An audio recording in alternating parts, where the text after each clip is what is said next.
जय श्री राम।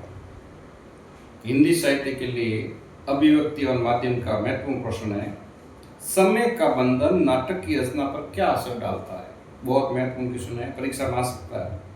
क्या है? समय का बंधन नाटक की रचना पर क्या असर डालता है।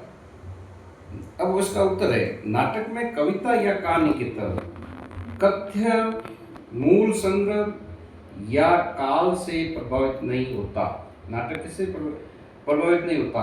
कथ्य से, मूल संदर्भ से या काल यानी समय से। क्यों नहीं होता? उसका कारण है क्योंकि नाटक आंखों के सामने घटित होता है। उपन्यास या कविता पढ़ने में रीट्रैक हो सकता है, लेकिन नाटक में ऐसा संभव नहीं।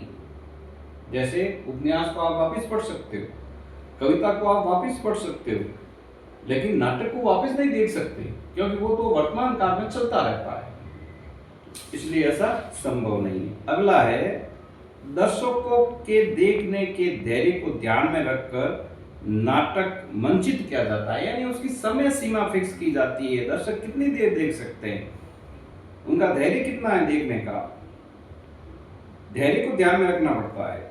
ज्यादा लंबा समय हो तो दर्शक उठ सकते हैं वहां से। नाटक में चरित्र का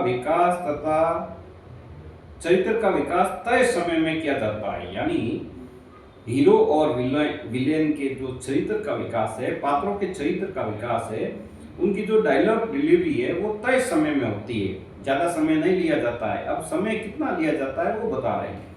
नाटक 3 अंकों का होता है, ठीक है, 3 अंकों में लिखा जाता है, इसलिए उसका समय भी ध्यान रखना जरूरी है।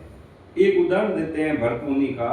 भरतमुनि द्वारा लिखित नाट्य शास्त्र में नाटक की अवधि बताई है 48 मिनट, 48 मिनट, 48 मिनट, यानी 48 मिनट।